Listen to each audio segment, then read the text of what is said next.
फिर यहोवा का यह वचन मेरे पास पहुंचा, हे मनुष्य के संतान, प्रभु यहोवा इज़राइल की भूमि के विषय में यूं कहता है कि अंत हुआ, चारों कोनों समेत देश का अंत आ गया है, तेरा अंत भी आ गया, और मैं अपना कोप तुझ पर भड़काकर तेरे चाल चलन के अनुसार तुझे दंड दूंगा और तेरे सारे घिनौने कामों का फल तुझे दूंगा। मेरी दया दृष्टि तुझ पर ना होगी और मैं कोमलता ना करूंगा, और जब तक तेरे घिनौने पाप तुझ में बने रहेंगे तब तक मैं तेरे चाल चलन का फल तुझे दूंगा। जब तू जान लेगा कि मैं यहोवा हूँ, प्रभु यहोवा यूं कहता है, विपत्ति है, एक बड़ी विपत्ति है, देखो वह आती है, अंत आ गया है, सब का अंत आया है, वह तेरे विरुद्ध जागा है, देखो वह आता है। हे देश के निवासी, तेरे लिए चक्र घूम चुका, समय आ गया है, दिन निकट है, पहाड़ पर आनंद के शब्द का दिन नहीं, हुल्लड़ ही का होगा। अब थोड़े दिनों में मैं अपनी जलजलाहट तुझ पर भड़काऊंगा, तुझ पर पूरा कोप उड़ेलूंगा और तेरे चाल चलन के अनुसार तुझे दंड दूंगा, तेरे सारे घिनौने कामों का फल तुझे भुगताऊंगा। मेरी दया दृष्टि तुझ पर ना होगी और ना मैं तुझ पर कोमलता करूंगा, मैं तेरी चाल चलन का फल तुझे भुगताऊंगा और तेरे घिनौने पाप तुझ में बने रहें। तब तुम जान लोगे कि मैं यहोवा दंड देने वाला हूँ। देखो उस दिन को देखो, वह आता है, चक्र घूम चुका, घड़ी फूल चुकी, अभिमान फूला है, उपद्रव बढ़ते बढ़ते दुष्टता का दंड बन गया, उनमें से कोई ना बचेगा, भीड़ भाड़ ना उनके धन में से कुछ करेगा और ना उनमें से किसी के लिए विलाप सुनाई पड़ेगा। समय आ गया है, दिन निकट आ गया है, ना तो मोल लेने वाला आनंद करे और ना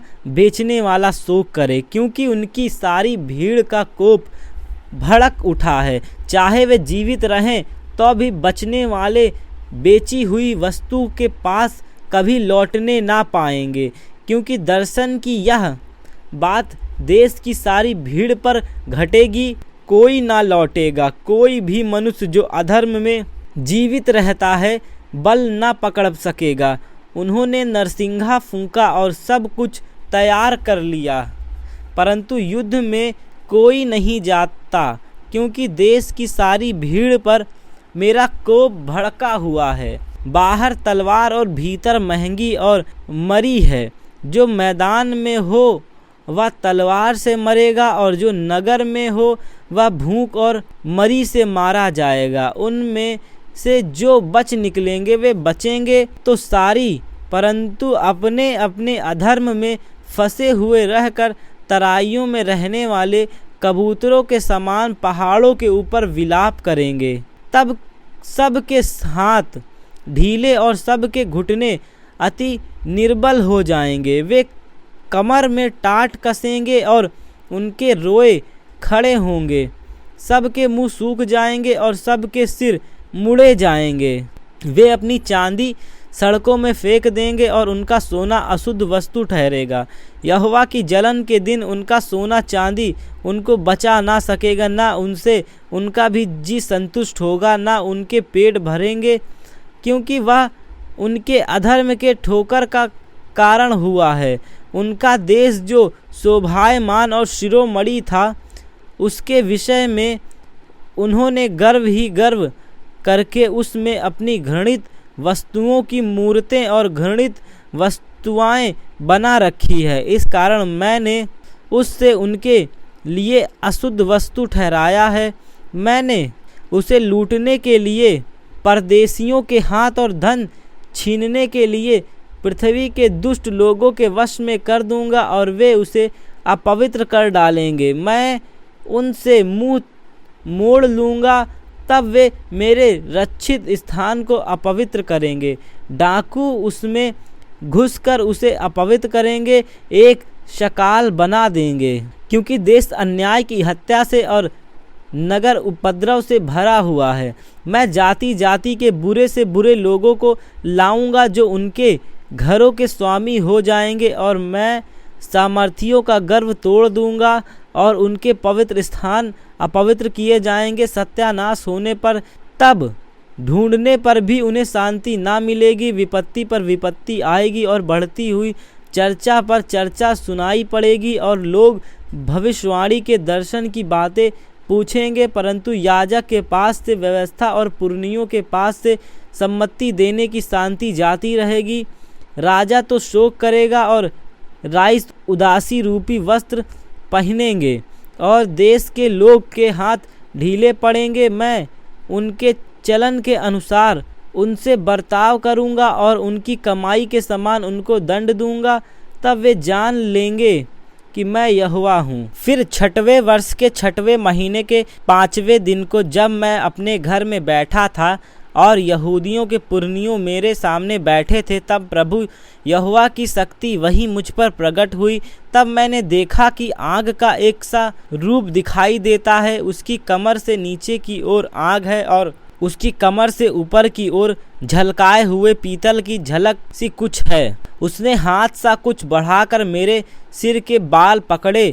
तब आत्मा ने मुझे पृथ्वी और आकाश के बीच में उठाकर परमेश्वर के दिखाए हुए दर्शन में यरूशलेम के मंदिर के भीतर आंगन के उस फाटक के पास पहुंचा दिया जिसका मुंह उत्तर की ओर है और जिसमें उस जलन उपजाने वाली प्रतिमा का स्थान था, जिसके कारण द्वेष उपजाता है। फिर वह इज़राइल के परमेश्वर का तेज वैसा ही था जैसे मैंने मैदान में देखा था। उसने मुझसे कहा, हे मनुष्य के संतान, अपनी आंखें उत्तर की ओर उठाकर देख। अतः मैंने अपनी आंखें उत्तर की ओर उठाकर देखा कि वेदी के फाटक के उत्तर की ओर उसके प्रवेश स्थान में वह डाह उपजने वाली प्रतिमा है। तब उसने मुझसे कहा, हे मनुष्य के संतान, क्या तू देखता है कि ये लोग क्या कर रहे हैं?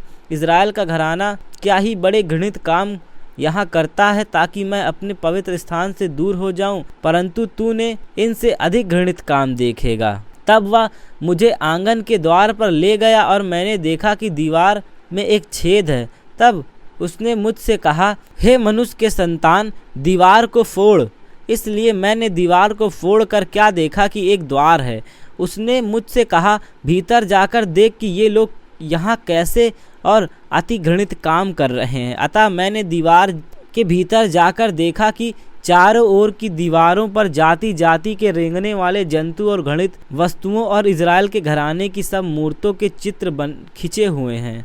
इज़राइल के घराने के पुरनियों में से 70 पुरुष, जिनके बीच में सपान का पुत्र यजन्याह भी है, वे उन चित्र के सामने खड़े हैं और हर एक पुरुष अपने हाथों में धूप दान लिए हुए और धूप के धुएं के बादल की सुगंध उठ रही है। तब उसने मुझसे कहा, हे मनुष्य की संतान, क्या तूने देखा है कि इज़राइल के घराने के पुरनिये अपनी अपनी नक्काशी वाली कोठरियों के भीतर अर्थात अंधियारे में क्या कर रहे हैं? वे कहते हैं कि यहोवा हमको नहीं देखता, यहोवा ने देश को त्याग दिया है। फिर उसने मुझसे कहा, तूने इनसे और भी घृणित काम देखेगा जो ये करते हैं। तब वह मुझे यहोवा के भवन के उस फाटक के पास ले गया जो उत्तर की ओर था, और वहाँ स्त्री बैठी हुई तम्मूज के लिए रो रही थी। तब उसने मुझसे कहा, हे मनुष्य के संतान, क्या तूने यह देखा है?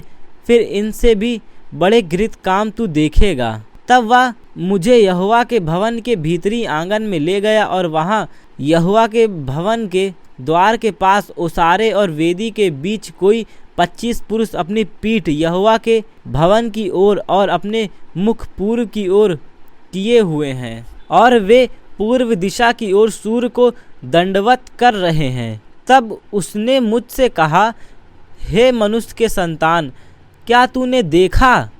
क्या यहूदा के घराने के लिए घृणित कामों का करना जो वे यहाँ करते हैं छोटी बात है?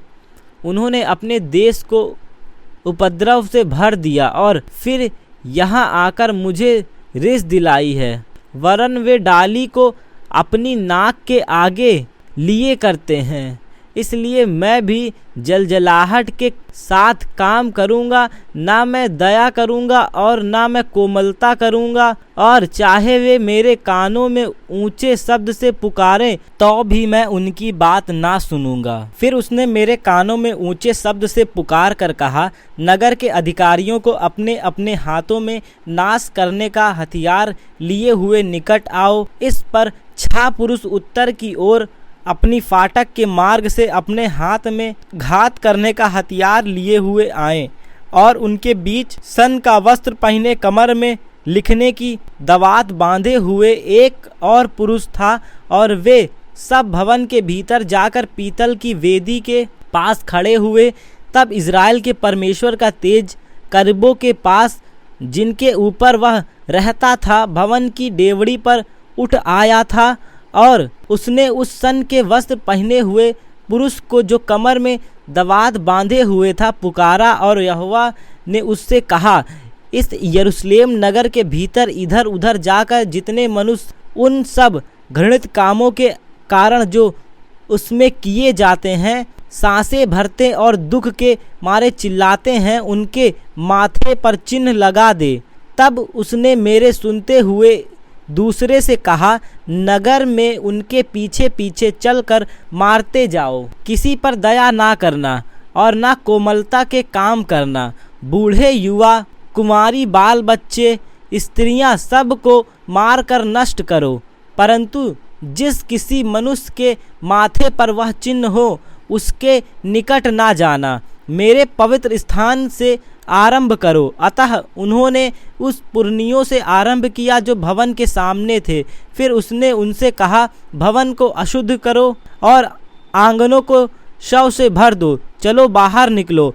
तब वे निकलकर नगर में मारने लगे। जब वे मार रहे थे और मैं अकेला रहा, तब मैं मुंह के बल गिरा और चिल्लाकर कहा, हाय प्रभु यहोवा, क्या तू अपनी जलजलाहट यरूशलेम पर भड़काकर इज़राइल के सब बचे हुओं को भी नष्ट करेगा? तब उसने मुझसे कहा, इज़राइल और यहूदा के घराने का अधर्म अत्यंत ही अधिक है, यहाँ तक कि देश हत्या से और नगर अन्याय से भर गया है, क्योंकि वे कहते हैं, यहोवा ने पृथ्वी और त्याग दिया और यहोवा कुछ नहीं देखता। इसलिए उन पर दया ना होगी, मैं कोमलता ना करूँगा, वरन उनकी चाल उन्हीं के ऊपर लौटा दूँगा। तब मैंने क्या देखा कि जो पुरुष सन का वस्त्र पहने हुए कमर में दवात बांधे था, उसने यह कहकर समाचार दिया, जैसे तूने आज्ञा दी है मैं वैसे ही करूँगा। इसके बाद मैंने देखा कि करबों के सिरों के ऊपर जो आकाश मंडल है, उसमें नीलमणि का सिंहासन सा कुछ दिखाई देता है। तब यहोवा ने उस सन के वस्त्र पहने हुए पुरुष से कहा, घूमने वाले पहियों के बीच करबों के नीचे जा और अपनी दोनों मुट्ठियों को करबों के बीच के अंगारों से भरकर नगर पर बिखेर दे। अतः वह मेरे देखते देखते उनके बीच में गया। तब वह पुरुष भीतर गया। तब वे करबों भवन के दक्षिण की ओर खड़े थे और बादल भीतर वाले आंगन से भरा हुआ था। तब यहोवा का तेज करबों के ऊपर से उड़कर भवन की डेवड़ी पर आ गया और बादल भवन में भर गया और वह आंगन यहोवा के तेज के प्रकाश से भर गया। करबों के पंखों का शब्द बाहरी आंगन तक सुनाई देता था। वह सर्वशक्तिमान परमेश्वर के बोलने का शब्द सा था। जब उसने सन के वस्त्र पहने हुए पुरुष को घूमने वाले पहिए के भीतर करबों के बीच में आग लेने की आज्ञा दी, तब वह उनके बीच में जाकर एक पहिए के पास खड़ा हुआ।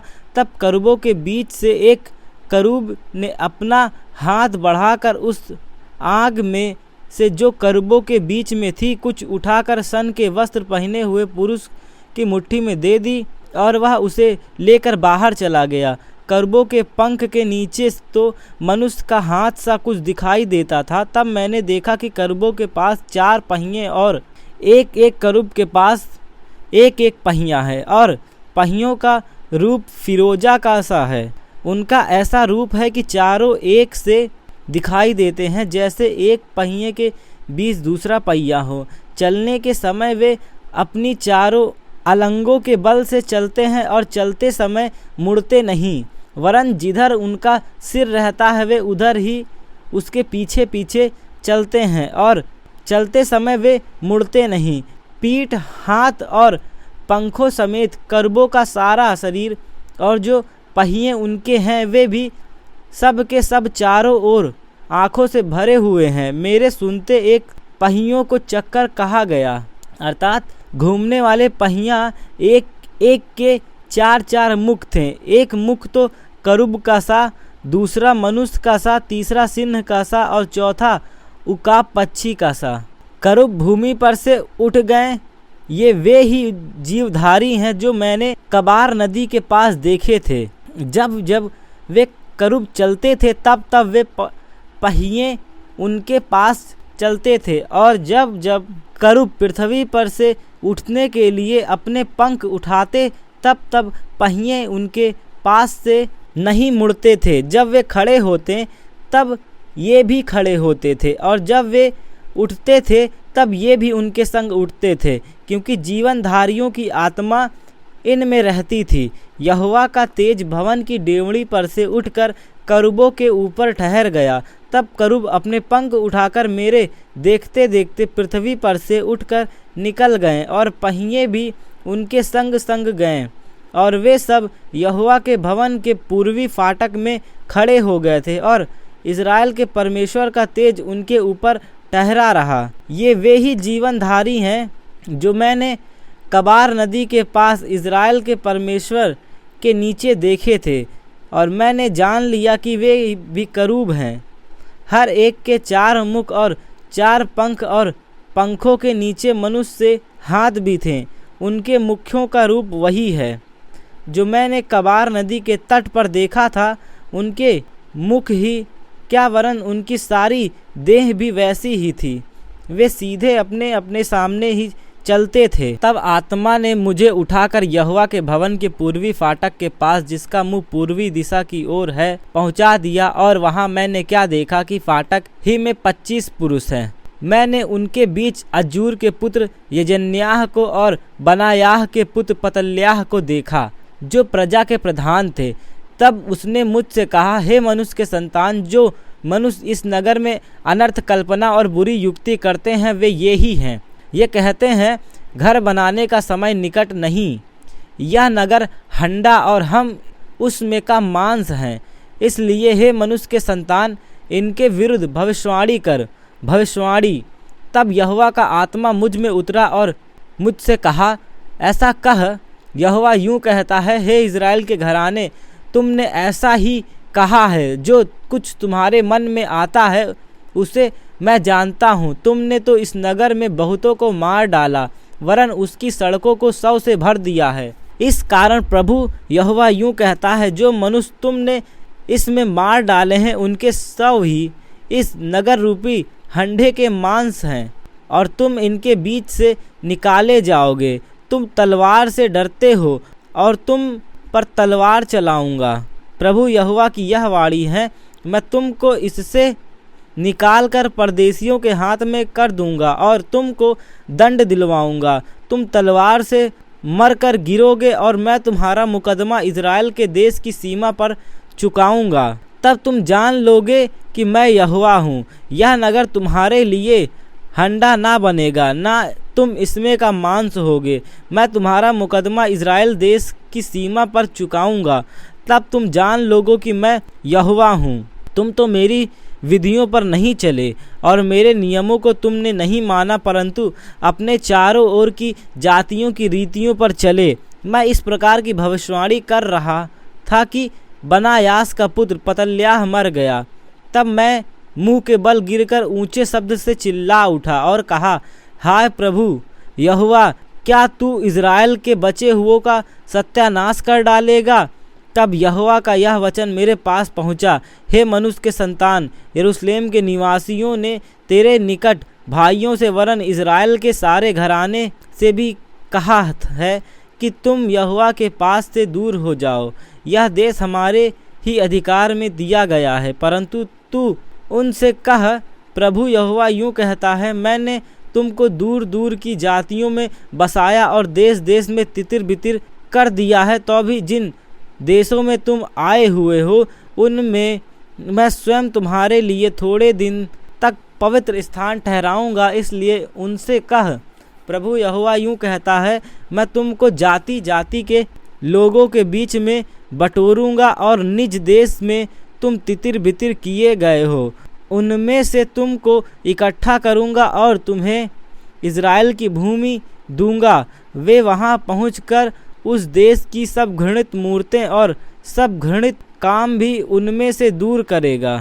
मैं उनका हृदय एक कर दूंगा और उनके भीतर नई वाचा उत्पन्न करूंगा और उनकी देह में से पत्थर का सा हृदय निकाल कर उन्हें मांस का हृदय दूंगा, जिससे वे मेरी विधियों पर नित्य चला करें और मेरे नियमों को माने, और वे मेरी प्रजा ठहरेंगे और मैं उनका परमेश्वर ठहरूंगा। परंतु वे लोग जो अपनी घृणित मूर्तों और घृणित कामों में मन लगाकर चलते हैं, उनको मैं ऐसा करूंगा कि उनकी चाल उन्हीं के सिर पर पड़ेगी। प्रभु यहोवा की यही वाणी है। इस पर करूबों ने अपने पंख उठाए और पहिए उनके संग संग चलें और इज़राइल के परमेश्वर का तेज उनके ऊपर था। तब यहोवा का तेज नगर के बीच में से उठकर उस पर्वत पर ठहर गया जो नगर के पूर्व ओर है। फिर आत्मा ने मुझे उठाया और परमेश्वर के आत्मा की शक्ति से दर्शन में मुझे कसदियों के देश में बंदियों के पास पहुंचा दिया। जो दर्शन मैंने पाया था वह लोप हो गया। तब जितनी बातें यहोवा ने मुझे दिखाई थी मैंने बंदियों को बता दी। फिर यहोवा का वचन मेरे पास पहुंचा, हे मनुष्य के संतान, तू विद्रोह करने वालों के घराने के बीच में रहता है, जिनके देखने के लिए आंखें तो हैं परंतु नहीं देखते हैं, और सुनने के लिए कान तो हैं परंतु नहीं सुनते हैं, क्योंकि वे विद्रोह करने वालों घराने के हैं। इसलिए हे मनुष्य के संतान, दिन को बंधुआई का सामान तैयार करके उनके देखते हुए उठ जाना। उनके देखते हुए अपना स्थान छोड़कर दूसरे स्थान को जाना। यद्यपि वे विद्रोह करने वाले घराने के हैं, तो भी संभव है कि वे ध्यान दें। इसलिए तू दिन को उनके देखते हुए बंधुआई के समान अपना सामान निकालना, और तब तू सांझ को बंधुआई में जाने वालों के समान उनके देखते हुए उठ जाना। उनके देखते हुए दीवार को फोड़कर उसी से अपना सामान निकालना। उनके देखते हुए उसे अपने कंधे पर उठाकर अंधेर में निकालना, और अपना मुंह ढांपे रहना कि भूमि तुझे ना देख पड़े, क्योंकि मैं तुझे इज़राइल के घराने के लिए एक चिन्ह ठहराऊंगा। उस आज्ञा के अनुसार मैंने वैसे ही किया। दिन को मैंने अपना सामान बंधुआई के समान निकाला और सांझ को अपने हाथ से दीवार को फोड़ा। फिर अंधेर में सामान को निकालकर उनके देखते हुए अपने कंधे पर उठाए हुए चला गया। सवेरे यहोवा का यह वचन मेरे पास पहुंचा, हे मनुष्य के संतान, क्या इज़राइल के घराने के अर्थात उस विद्रोह करने वाले घराने के तुझसे यह नहीं पूछा, यह तू क्या करता है? तू उनसे कह, प्रभु यहोवा यूँ कहता है, यह प्रभावशाली वचन यरूशलेम के प्रधान पुरुष और इज़राइल के सारे घराने के विषय में जिसके बीच वे रहते हैं, तू उनसे कह, मैं तुम्हारे लिए चिन्ह हूँ। जैसा मैंने किया है वैसे ही इज़राइली लोग से भी किया जाएगा। उनको उठाकर बंधुआई में जाना पड़ेगा। उनके बीच में जो प्रधान है वह अंधेर में अपने कंधे पर बोझ उठाए हुए निकलेगा। वह अपना सामान निकालने के लिए दीवार को फोड़ेगा और अपना मुंह ढांपे रहेगा कि उसको भूमि ना देख पड़े। मैं उस पर अपना जाल फैलाऊंगा और वह मेरे फंदे में फंसेगा, और मैं उसे कसदियों के देश के बेबीलोन में पहुंचा दूंगा। यद्यपि वह उस नगर में मर जाएगा तो भी उसको ना देखेगा। जिसने उसके सहायक उसके आसपास होंगे, उनको और उसकी सारी टोलियों को मैं सब दिशाओं में तितिर बितिर कर दूंगा और तलवार खींचकर उनके पीछे चलाऊंगा। तब मैं उन्हें जाति जाति में तितिर बितिर कर दूंगा और देश देश में छिन्न छिन्न कर दूंगा। तब वे जान लेंगे कि मैं यहोवा हूँ। परंतु मैं उनमें से थोड़े से लोगों को तलवार, भूख और मरी से बचा रखूँगा, और वे अपने घृणित कामों का उन जातियों में वर्णन करेंगे जिनके बीच वे पहुँचेंगे। तब वे जान लेंगे कि मैं यहोवा हूँ। तब यहोवा का यह वचन मेरे पास पहुँचा, हे मनुष्य के संतान, काँपते हुए अपनी रोटी खाना और थरथराते हुए चिंता करते हुए अपना पानी पीना, और इस देश के लोगों से यूँ कहना कि प्रभु यहोवा यरूशलेम और इज़राइल के देश के निवासियों के विषय में यूँ कहता है, वे अपनी रोटी चिंता के साथ खाएंगे और अपना पानी विस्मय के साथ पिएंगे, क्योंकि देश और सब रहने वाले के उपद्रव के कारण अपनी सारी भरपूरी से रहित हो जाएगा। बसे हुए नगर उजड़ जाएंगे और देश भी उजाड़ हो जाएगा। तब तुम लोग जान लोगो कि मैं यहोवा हूँ। फिर यहोवा का यह वचन मेरे पास पहुँचा, हे मनुष्य के संतान, यह क्या कहावत है जो तुम लोग इज़राइल के देश में कहा करते हो? दिन अधिक हो गए हैं और दर्शन की कोई बात पूरी नहीं हुई। इसलिए उनसे कह, प्रभु यहोवा यूँ कहता है, मैं इस कहावत को बंद करूँगा और यह कहावत इज़राइल पर फिर ना चलेगी। तू उनसे कह कि वह दिन निकट आ गया है और दर्शन का सब बातें पूरी होने पर हैं, क्योंकि इज़राइल के घराने में ना तो कोई अधिक झूठे दर्शन की कोई बात और ना कोई चिकनी चुपड़ी बातों फिर कही जाएंगी। क्योंकि मैं यहोवा हूँ, जब मैं बोलूँ तब जो वचन मैं कहूँ वह पूरा हो जाएगा, उसमें विलंब ना होगा। परंतु वे द्रोही करने वाले घराने तुम्हारे ही दिनों में मैं वचन कहूँगा और वह पूरा हो जाएगा। प्रभु यहोवा यही वाणी है। फिर यहोवा का यह वचन मेरे पास पहुँचा, हे मनुष्य के संतान, देख, इज़राइल के घराने के लोग यह कह रहे हैं, जो दर्शन वह देखते हैं वह बिल्कुल दिन के बाद पूरी होने वाला है, और कि वह दूर के समय के विषय में भविष्यवाणी करता है। इसलिए तू उनसे कह, प्रभु यहोवा यूँ कहता है, मेरे किसी वचन के पूरे होने में फिर विलंब ना होगा, वरन जो वचन मैं कहूँ वह निश्चय पूरा होगा। प्रभु यहोवा की यही वाणी है।